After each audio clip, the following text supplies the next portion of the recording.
Hello, in this video, I'm going to talk about the power of opt-in pages and the power of data and converting that for more sales. I'm just currently here in Singapore right now and it is amazing. It's just so hot here and the food here is amazing. Anyway, so I was giving a keynote yesterday and I was talking about why businesses, there was a company that had been going for many years, like 25 years, but in that time frame they didn't have the data of all the people that actually bought their stuff. If you look at Facebook, if you look at YouTube, you look at Google, they're all just storing data all the time. So the more data that we have, the more that we can offer our products and services. So one of the reasons why I'm challenging all of you to actually start doing this is one of the biggest things that I realize right now, and over the last 10 years, I too have been able to generate a list of 250,000 people, but also, create a big following of 4 million people on social.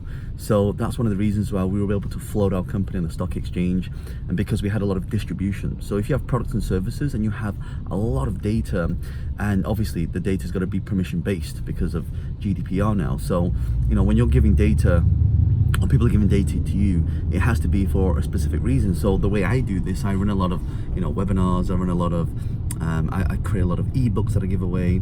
I run a lot of live events where we're always capturing data, but at the same time, we're also giving value as well. And one of the great things about having data when it comes to collecting, building a list or building a following, is also creating an audience as well. So you probably noticed that if you've bought anything online before, you'll see that everything that you go online, you're always searching for things online, but what's happening is that it's creating audiences, so you're getting something called pixeled. So that's why if you ever go to a shop or a website and you go to buy a product, but that product for whatever reason you didn't buy it, that product starts following you around on the internet, and that's what we call pixeling, or otherwise known as remarketing. So I just wanted to kind of give you some of these strategies because I just think it's so powerful that a lot of people right now, they're not focusing on collecting data, they're not focusing on managing data and nurturing the data.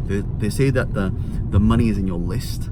Well, I think the money is in your list, but also the relationship with the list. Someone asked me the question yesterday about, how do I sell more of my product? One of the ways to sell more of your product is to add value. Real value, not just fake value, but really trying to genuinely help people.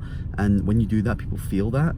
And there's a saying that says, people don't care about you until they know how much you care about them. So I really hope you found this useful. And by the way, if you haven't done so already, make sure you subscribe to this channel, and also make sure you leave a comment below to let me know some of the things that you're doing to grow a business and to earn more sales and generate more leads. It's John Lee, the author of The Wealth Dragon Way. Bye for now.